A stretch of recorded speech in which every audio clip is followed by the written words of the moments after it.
Hello friends, welcome to Riddhi Siddhi education के इस video के अंदर हम कवर करने जा रहे हैं वर्णमाला से रिलेटेड सभी प्रीवियस ईयर क्वेश्चन। जैसे कि हमने इससे प्रीवियस वीडियो के अंदर हमने कवर किए थे सारे स्वर वोवेल्स, उनसे रिलेटेड जितने भी क्वेश्चन थे, हमारे 50+ क्वेश्चन थे, वो कवर किए थे। इस वीडियो के अंदर हम कवर करेंगे जो हमारे व्यंजन है, व्यंजन से रिलेटेड जितने भी क्वेश्चन आज तक प्रीवियस ईयर एग्जाम में पूछे गए हैं, जैसे यूपी पीसीएस एई, यूपीएससी, यूपी पीसीएस, या फिर हमारे यूपी कांस्टेबल, यूपीएसआई, या कोई भी ऐसा एग्जाम जैसे हमारा टेट हो गया, यूपी टेट, सुपर टेट।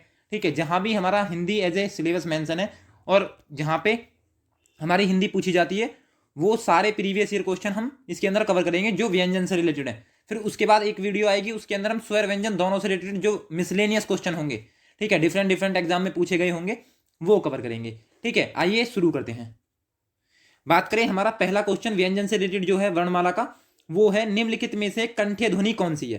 ठीक है, तो हमने जो थ्योरी वाले 2 वीडियो थे उसके अंदर हमने कवर की थी थ्योरी डिटेल में, उनसे बाहर इन 200 क्वेश्चन में कुछ भी नहीं जाएगा।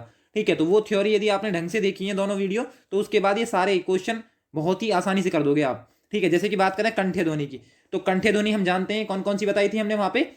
एक तो अ, फिर उसके बाद ह, और विसर्ग हमारा अह, ये थी। बात करें हम स्वर की, और व्यंजन में क्या थी हमारी, क, ख, ग, घ और अंगा।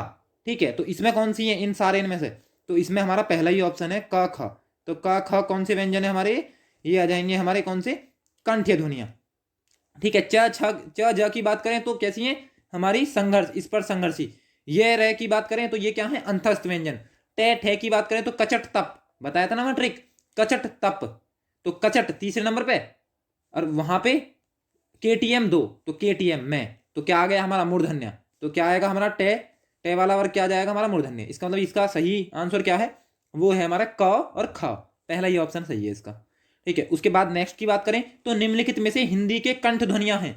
ठीक है, अगेन वही पूछ लिया, तो कंठ में क्या है, इसके अंदर क ख ग घ और अंगा तो है नहीं, इसका मतलब अब स्वर देखते हैं इसके अंदर। तो स्वर में कौन सा, अ, आ और अह, मतलब कि हमारा जो विसर्ग है वो भी नहीं है इसके अंदर।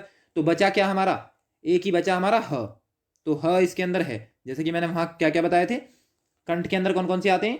पहला तो आएगा हमारा क्या, अ, फिर आ, फिर अह मतलब कि विसर्ग, उसके बाद ह, और हमारा क वर्ग, यही तो थे। ठीक है, तो इसमें कौन सा है ऑप्शन के अंदर। ठीक है, तो ऑप्शन के अंदर हमारा क्या आ जाएगा, ई नहीं है, तालव्य है। फे मतलब कि ओष्ठ है। त दंत है, और बचा क्या हमारा ह। तो ह क्या है हमारा, ह हमारा कंठ ध्वनि।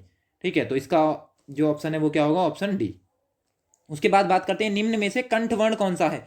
तो अगेन वही तो हमने देख लिया कंठ। तो बात करें ई, तो ई क्या है हमारा, ई वाला पोर्शन, यदि ई की बात करें ये तालव्य और ये भी तालव्य हो गया। ठीक है, ऊ की बात करें तो ये ओष्ठ है। तो बचा क्या हमारा, एक ही ऑप्शन बचा अ, और जो कि मैंने पीछे अभी बताया है ए और आ, और हमारा विसर्ग, ये किसके अंदर आते हैं, ये कंठ ध्वनि के अंदर आते हैं, कंठ व्यंजन के अंदर।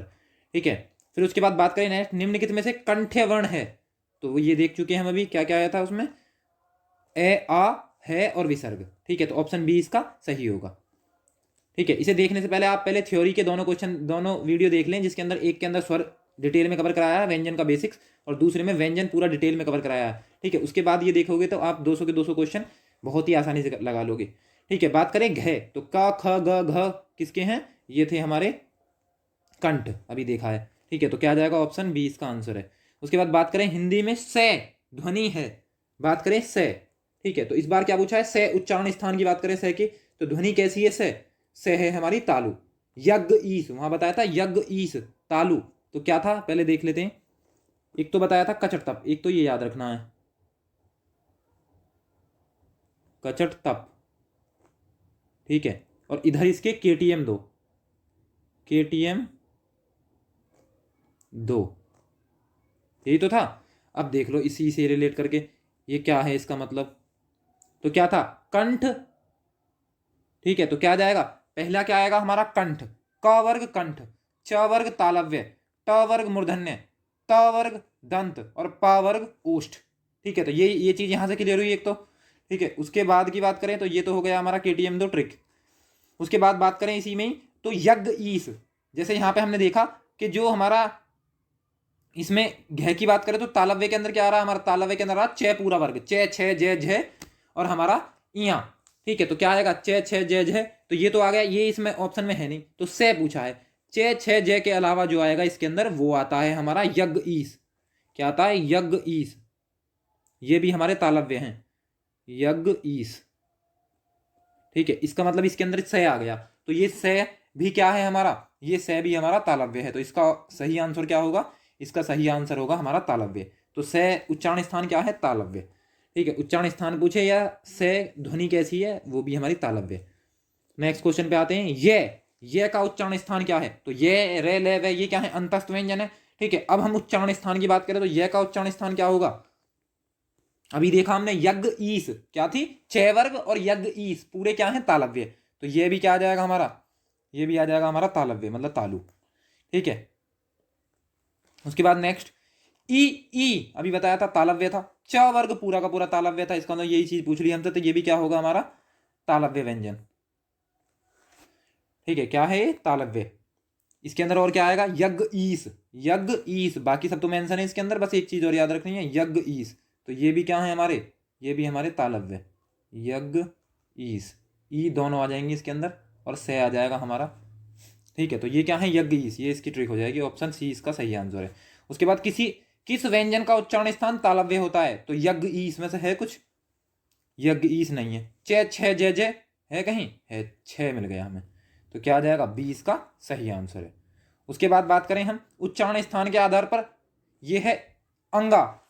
ठीक है, अंगा नहीं, इया, इया, तो ये इया है, अंगा तो वो पहले वाले वर्ग में आ जाएगा, ये है इया। तो इया किस में आएगा, अंगा के जस्ट बाद आएगा हमारा इया, तो इया किस में आएगा, दूसरे में। मतलब कि हमारा क्या होता है, यदि इया वाले की बात करें तो क्या क्या आ जाएगा, जैसे के खे गे घे फिर अंगा, तो ये क्या थे, कंठ। ठीक है, फिर उसके बाद बात करें जो हमारे तालव्य हैं, तो उसके अंदर क्या आएगा, च छ ज झ और हमारा इया, तो ये तालव्य है, तो इसके अंदर क्या दे रखा, इया, तो इया भी क्या है हमारा, ये आ जाएगा हमारा तालव्य व्यंजन। ठीक है, उसके बाद नेक्स्ट है हमारा च छ ज झ और इया, तो अगेन वही है, तो ये है क्या, तालव्य, तो कहाँ है, ऑप्शन सी इसका सही आंसर है। उसके बाद बात करें निम्नलिखित व्यंजनों में से कौन से व्यंजन का उच्चारण से, कौन से व्यंजन का उच्चारण से होता है, ये शायद कंठ से होता है, ये होगा। निम्नलिखित व्यंजनों में से कौन से व्यंजन का उच्चारण कंठ से होता है, ये पूछा होगा। ठीक है, तो कंठ से किसका होगा, तालव्य से होता है, क्योंकि ऊपर भी क्या है, क्वेश्चन किसके चल रहे हैं, तालव्य के, तो तालव्य से इनमें कौन सा ऑप्शन होगा, तालव्य। चे छे जे झे, तो चे छे, तो सी इसका बिल्कुल सही आंसर होगा। उसके बाद नेक्स्ट क्वेश्चन है हमारा, छह वर्ग ध्वनियां किस वर्ग में आती हैं, छह, अभी देखा हमने छह छह जय जय वर्ग किसके थे, तालव्य, तो सी इसका सही आंसर है। उसके बाद नेक्स्ट है हमारा, ठीक है, स ध्वनि का उच्चारण स्थान क्या, यज्ञ ईस, यज्ञ ईस। ठीक है, तो क्या आ जाएगा, तालु, सी इसका सही आंसर है। उसके बाद निम्नलिखित में से तालव्य ध्वनि है यज्ञ ईस, तो यज्ञ ईस स, सी इसका बिल्कुल सही आंसर है। निम्नलिखित में से कौन सा मूर्धन्य, अब मूर्धन्य आ गए, तो मूर्धन्य के अंदर क्या क्या आता है, ट ठ ड ढ और अणा, तो ये मूर्धन्य है। इसके अलावा ऋषि, ऋषि का मतलब जो हमारा रे ऋषि वाला है, री। ठीक है, और से षटकोण वाला, ये इसके अंदर आएगा। अब इसके अंदर कौन सा दे रखा, ये देखो, अब टे ठे डेढ़ है, इसने पूछा कौन सा मूर्धन्य नहीं है, तो देखो टे भी है, फिर उसके बाद ठ भी है, ड भी है, और ढ नहीं है, मतलब कि कौन सा, जो हमारा ये दे रखा है बिंदी, ये तो तुर्की है। ठीक है, तो इसका ऑप्शन सही कौन सा है हमारा, सी इसका बिल्कुल सही आंसर होगा। सी नहीं, डी, डी ही लगाया वैसे मैंने, बोल सी दिया। ठीक है, तो क्या होगा, डी इसका सही ऑप्शन है। उसके बाद बात करें हम, ये आ जाएगा हमारा अंगा, तो अंगा का उच्चारण स्थान क्या है, तो पहले में ही आता है ये, तो क्या आ जाएगा हमारा, कंठ, कंठोष्ठीय, कंठ तालव्य, नासिक्य, अच्छा नासिक्य, अच्छा पंचमाक्षर भी तो है यही, तो पंचमाक्षर में भी क्या आएगा, पंचमाक्षर में लास्ट वाले सारे आते हैं अंगा, इया, अण, न, म। ठीक है, तो उनमें से आ गया ये पहले ही है अंगा, तो अंगा भी क्या है इसका, नासिक्य, ये तो इसका आंसर होगा हमारा नासिक्य। उसके बाद बात करें हम टा वर्ग, तो टा भी देखा, टा ठा डा डा सब क्या थे, मूर्धन्य, मूर्धन्य मूर्धन्य, ऑप्शन सी इसका सही आंसर है। उसके बाद बात करें हिंदी में मूर्धन्य ध्वनियां हैं, तो टा ठा डा डा होगा या तो कहीं, या फिर ऋषि होगा। ट ठ ड ढ, ये रहा बी। तो इसका सही आंसर क्या होगा हमारा? बी इसका बिल्कुल सही आंसर होगा। उसके बाद बात करें हम, ट वर्ग किस प्रकार का व्यंजन है? तो ये टा ठ ड ढ देख लिया हमने और ऋषि भी देख लिया, तो ये कैसा है हमारा? मूर्धन्य। सी इसका बिल्कुल सही आंसर है। उसके बाद, जिनका उच्चारण ऊपर के दांतों पर जीभ लगाने से होता है उसे क्या कहते हैं? ऊपर के दांतों पर, ठीक है, तो ऊपर के दांतों पर जीभ लगाने से किसका उच्चारण होगा?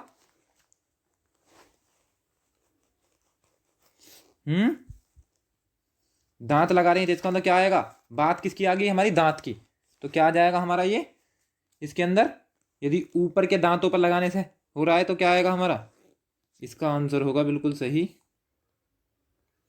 हमारा दंत। ठीक है, उसके बाद नेक्स्ट की बात करें तो नेक्स्ट आ जाएगा हमारा, निम्नलिखित में से दंत ध्वनि है। दंत, तो दंत हम जानते हैं, दंत के अंदर क्या क्या आता है? दंत क्या? त थ द ध न। इसका मतलब त है, इसमें कुछ ताई मिल गया। सी इसका बिल्कुल सही आंसर है। उसके बाद त वर्ग, तो त अभी देखा हमने क्या आएगा? त दंत है। ठीक है, तो बी इसका बिल्कुल सही आंसर है। उसके बाद नेक्स्ट क्वेश्चन देखते हैं, त थ द ध, तो क्या था हमारा? दंत। सी इसका बिल्कुल सही आंसर है। उसके बाद बात करें उच्चारण स्थान की दृष्टि से कौन सा विकल्प शुद्ध है? उच्चारण स्थान, तो देखो स की बात करें तो स सपेरा वाला क्या है? सरल। दंत, दांत से बोलना इतना सरल नहीं है, तो सरल में इसका मतलब सरल से हमने क्या रिलेट किया था? सरल। तो ये सब क्या थे? ये सब दंत थे।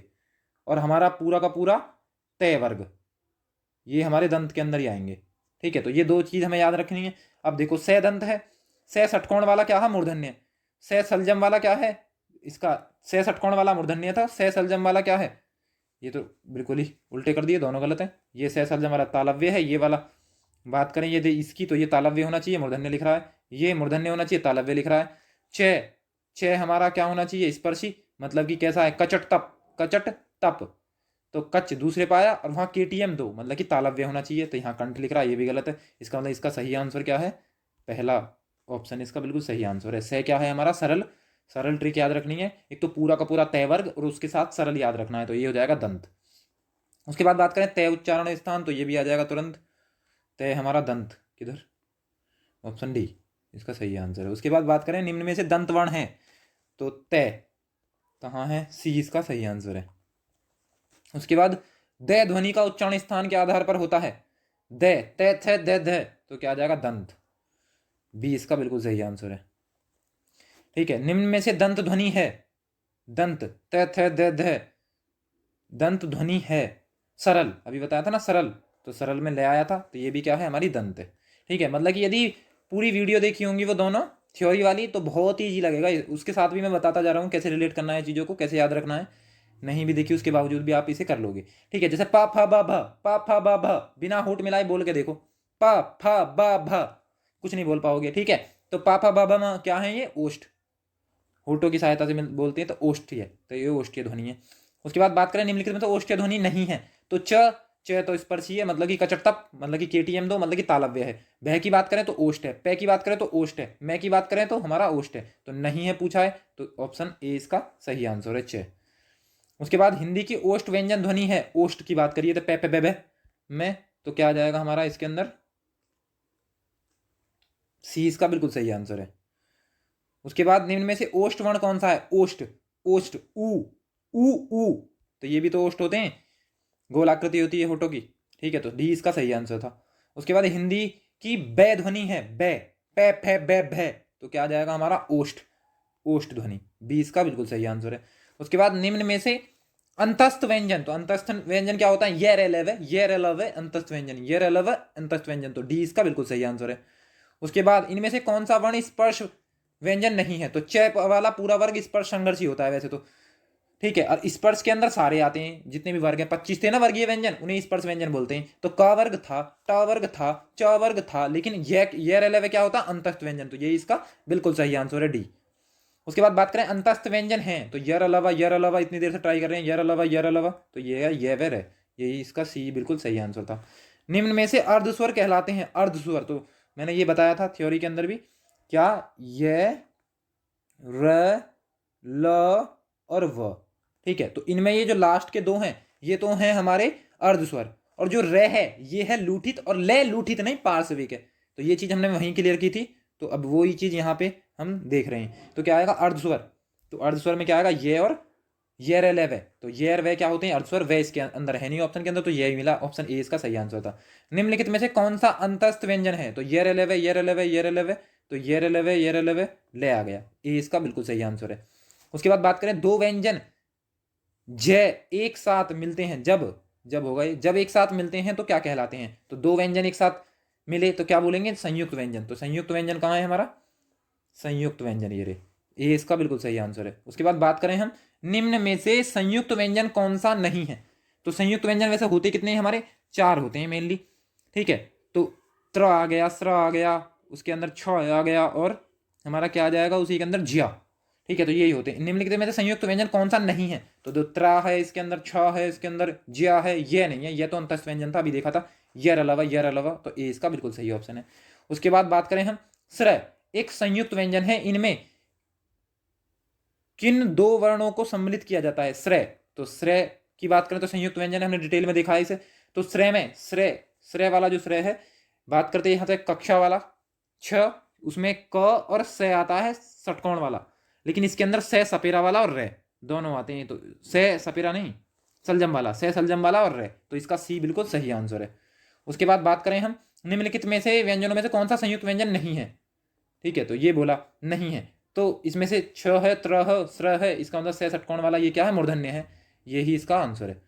उसके बाद बात करें हम यर अलव है, तो अभी देखा हमने ये क्या है, हमारे अंतस्थ व्यंजन है यर अलव, ठीक है। उसके बाद संयुक्त व्यंजन ज्ञा, ज्ञा होगा ये ज्ञा, तो ये जय प्लस इया, जय प्लस इया से मिलकर बनता है, तो ये देखा था हमने थ्योरी के अंदर, जय प्लस इया, ठीक है। तो ये बी इसका बिल्कुल सही आंसर था। इनमें से अंतस्थ वर्ण है यर अलावा, यर अलावा, यर अलावा, यर अलावा, यर अलावा, व, ये इसका बिल्कुल सही आंसर है।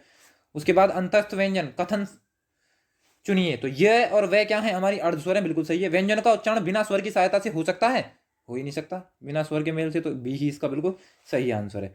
फिर अवधेश का विग्रह अव प्लस देश होता है, ठीक है। हिंदी में व्यंजनों की संख्या 7 होती है, व्यंजनों की संख्या हिंदी में, बिल्कुल व्यंजनों में, अच्छा इसमें से पूछा सही कथन चुनिए, ये रे ले वे अर्धस्वर कहलाती हैं, बिल्कुल सही है, सही कथन चुनिए, तो ये पहला ही सही हो गया, दूसरा तो गलत है ना, गलत नहीं पूछा, इसने पूछा सही, तो सही कथन ये और वे क्या है, हमारे अर्धस्वर ध्वनियां हैं, तो ये ए इसका बिल्कुल सही आंसर है। उसके बाद अर्धस्वर की बात करें तो ये और वे अभी देखा हमने, तो ये आ जाएंगे हमारे अर्धस्वर, ये और वे, ए बिल्कुल सही आंसर है। बात करें हिंदी वर्णमाला में अंतस्थ व्यंजनों में से कौन से हैं, तो ये रे वे, बी इसका बिल्कुल सही आंसर है। उसके बाद बात करें निम्नलिखित में से अंतस्थ व्यंजन कौन सा है, तो ये रे वे, ये रे वे, ये रे वे आ गया, सी बिल्कुल इसका सही आंसर है। बात करें ऊष्म व्यंजन, तो स ख सह, तो ये है ऊष्म व्यंजन। अब इसमें देखते हैं क्या पूछा, निम्नलिखित में से ऊष्म व्यंजन कौन सा है, स ख सह, तो ये स ख सह, ये इसका बिल्कुल सही आंसर है। फिर ऊष्म व्यंजन कौन से हैं, तो स ख सह, तो इसमें हा है, तो ए इसका बिल्कुल सही आंसर है। फिर इनमें से ऊष्म व्यंजन नहीं है, तो स ख सह, सह, ठीक है, तो स ये भी है, ये भी है, ये भी है, बस ले नहीं है, इसका मतलब इसका सही आंसर क्या है, डी। उसके बाद बात करें ऊष्म वर्ण है, तो स ख सह, तो ये आ गया हमारा 20 का बिल्कुल सही आंसर है ऊष्म व्यंजन। उसके बाद बात करें उच्चारण की दृष्टि से स क्या है, अभी देखा हमने स ख सह क्या होता है हमारा, हमारा ऊष्म व्यंजन, तो सी इसका बिल्कुल सही आंसर है, ठीक है। मतलब कि जिसने वो वीडियो देख चुके हैं दोनों, उसके बाद यदि क्वेश्चन लगाएंगे तो बहुत जल्दी, जिस स्पीड से हम कर रहे हैं इससे भी ज्यादा स्पीड से आप कर पाओगे, लेकिन यदि वीडियो नहीं देखिए उसके बाद दिक्कत होगी, ठीक है। देखते हैं नेक्स्ट क्वेश्चन, तो नेक्स्ट क्वेश्चन क्या है हमारा, हिंदी वर्णमाला में ऊष्म व्यंजन कौन कौन से हैं, तो स ख सह, तो डी इसका बिल्कुल सही आंसर है। उसके बाद बात करें हिंदी वर्णमाला में ऊष्म व्यंजन कौन से हैं, ऊष्म, तो स ख सह ऊष्म व्यंजन है, डी इसका बिल्कुल सही आंसर है। बात करें कौन सा व्यंजन नहीं है, कौन सा ऊष्म व्यंजन नहीं है, तो स ख सह ऊष्म व्यंजन होते हैं, कौन सा नहीं है इसमें, सह, स ख स, ग नहीं है, तो ग क्या है, कंठ है, तो ये नहीं है इसके अंदर, वर्गीय व्यंजन है। स ख सह क्या है, ऊष्म व्यंजन, फिर दोबारा से रिपीट हो गया, डिफरेंट एग्जाम में अलग अलग तरीके से पूछे गए हैं, इस वजह से सारी प्रैक्टिस करा दे रहे हैं, ये पीजीटी में पूछा गया है। उसके बाद बात करें त्र वर्ण किन वर्णों के संयोग से बना, तो ये कैसा है हमारा संयुक्त वर्ण है, तो संयुक्त वर्ण तय और रे से मिलकर बना है, तो तय रे, तय के साथ हलंत होना चाहिए, तो क्या हो जाएगा, ऑप्शन बी इसका बिल्कुल सही आंसर है। उसके बाद देखें संयुक्त व्यंजन, निम्न में से संयुक्त व्यंजन कौन सा नहीं है, तो ये रे ले तो अंतस्थ है, यही नहीं है, फिर ए इसका बिल्कुल सही आंसर है।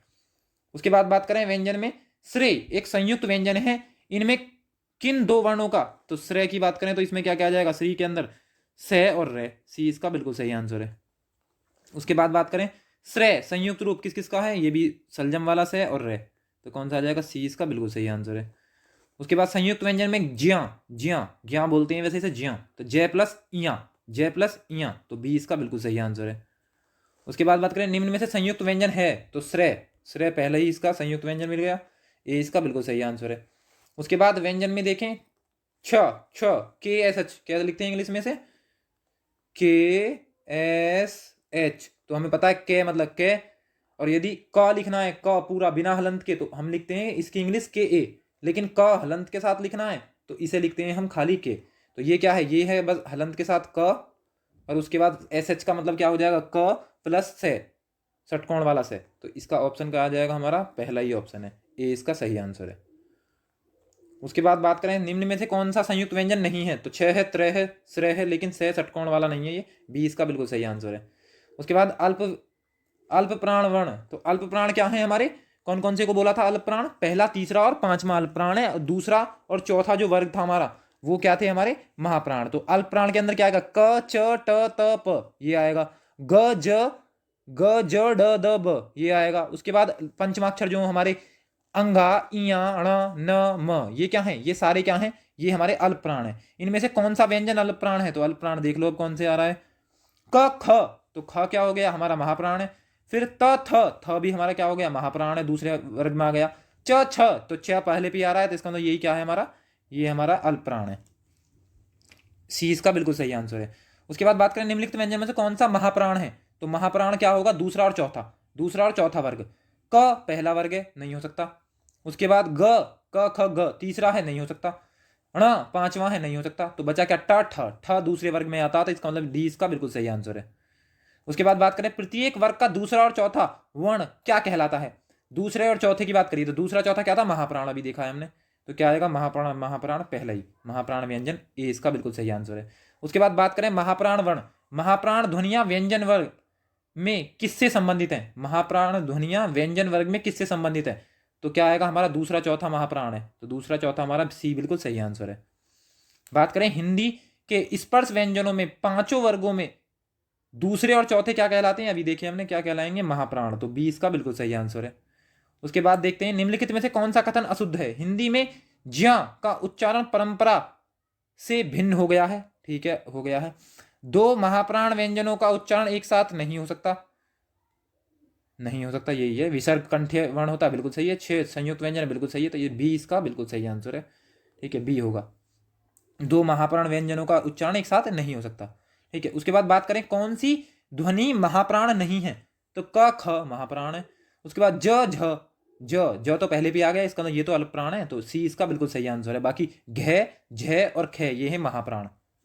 उसके बाद बात करें सभी महाप्राण वर्णों वाला समूह है, सारे महाप्राण है जिसके अंदर, तो देखो क ख महाप्राण है, च छ महाप्राण है, ट ठ महाप्राण है, तो पहला ही ऑप्शन आ गया, बाकी देखने की जरूरत ही नहीं है, ए इसका बिल्कुल सही ऑप्शन है।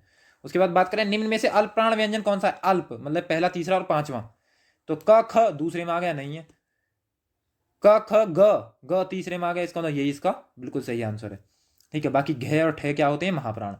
बात करें निम्न में से कौन सा एक अल्प प्राण ध्वनि है, तो अल्प प्राण के अल्प प्राण होता है, ठीक है। उसके बाद ख घ ध क्या होते हैं, ये महाप्राण है, तो ए इसका बिल्कुल सही आंसर है। बात करें निम्न में से कौन सा वर्ण अघोष है, अघोष का मतलब जिसमें वाइब्रेशन ना हो, घोष मतलब जिसमें वाइब्रेशन भी हो, ठीक है। तो जैसे पहला और दूसरा क्या होते हैं अघोष, पहले दूसरे वर्ग क्या होते हैं, जो हमारा पहला दूसरा कचट तक और ख छ ठ थ फ ये होते हैं हमारे क्या अघोष, और बाकी के जो तीन वर्ग है हमारे ग वर्ग घ वर्ग और जो हमारा अंगा वर्ग है, ये तीनों क्या होते हैं, ये होते हैं हमारे घोष। तो निम्न में से कौन सा वर्ण अघोष है, तो छ स्टार्टिंग में आ जाता है, तो इसका मतलब ये अघोष है। छ जय तीसरे नंबर पर आता है, तो घोष है। छ जय तो जय चौथे पर आता है, ये भी घोष है। और अंगा तो पता ही है हमें, पांचवा पंचमाक्षर है, तो ये तो हो गई, तो पहला इसका बिल्कुल सही आंसर है, ये अघोष है। उसके बाद बात करें निम्न में से कौन सा वर्ण अघोष है, तो क वर्ग क्या था हमारा, अभी देखा था हमने अघोष। उसके बाद बात करें निम्न में से अघोष वर्ण कौन सा है, तो प फ ब भ, तो प पहले पे आ रहा तो यही है। उसके बाद प फ ब तीसरे पाया, ये भी घोष हो गया।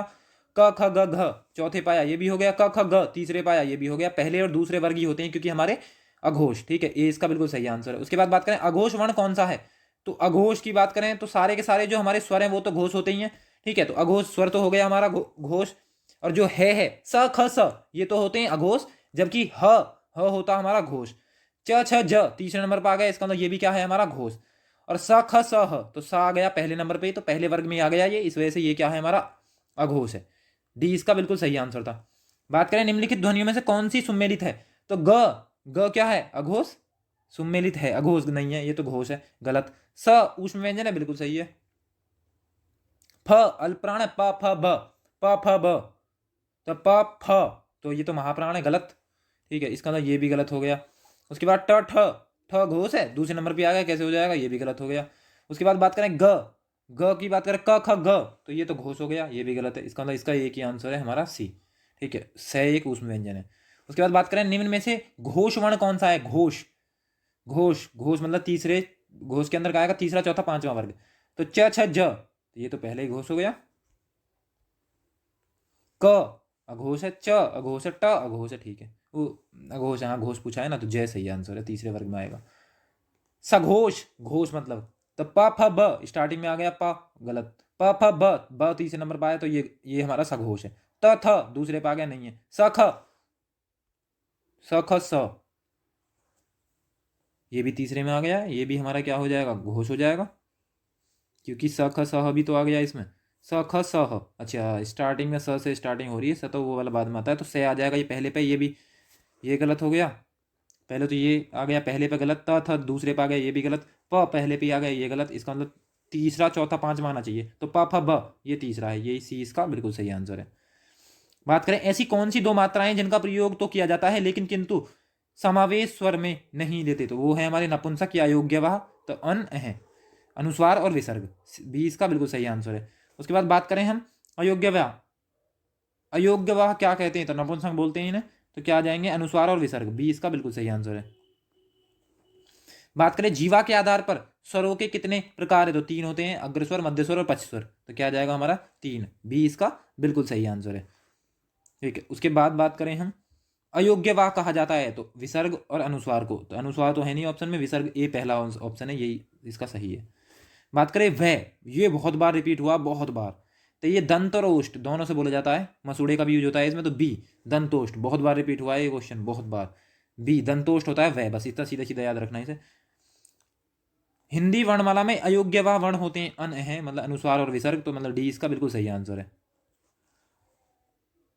हिंदी भाषा में कुल वर्णों की संख्या कितनी होती है, तो 52, सी बिल्कुल सही आंसर है। बात करें जिन ध्वनियों की गणना न स्वर में की जाती है न व्यंजन में, तो इन्हें बोलते हैं अयोग्यवाह या फिर नपुंसक, अयोग्यवाह, डी बिल्कुल सही आंसर है। हिंदी वर्णमाला में अन है क्या है, अयोग्यवाह या फिर हमारे नपुंसक, तो अयोग्यवाह, सी इसका बिल्कुल सही आंसर है।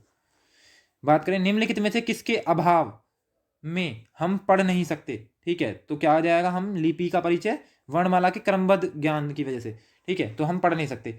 लेकिन ये क्या है, ये विविध है, इसके अंदर क्या आएंगे, क्वेश्चन आएंगे हमारे किसके, स्वर के भी और व्यंजन के भी, ठीक है। लेकिन हमें इस वीडियो के अंदर व्यंजन को कंप्लीट करना था, व्यंजन से रिलेटेड जितने भी हमारे 60 70 80 जितने भी क्वेश्चन थे हमने इसके अंदर कवर करा लिए। नेक्स्ट वीडियो में हम विविध, मतलब उसके अंदर व्यंजन के भी क्वेश्चन होंगे और स्वर के भी क्वेश्चन होंगे, वो कवर करेंगे, वरना ये वीडियो बहुत बड़ा हो जाएगा, ठीक है। थैंक यू फॉर वॉचिंग, मिलते हैं नेक्स्ट वीडियो में।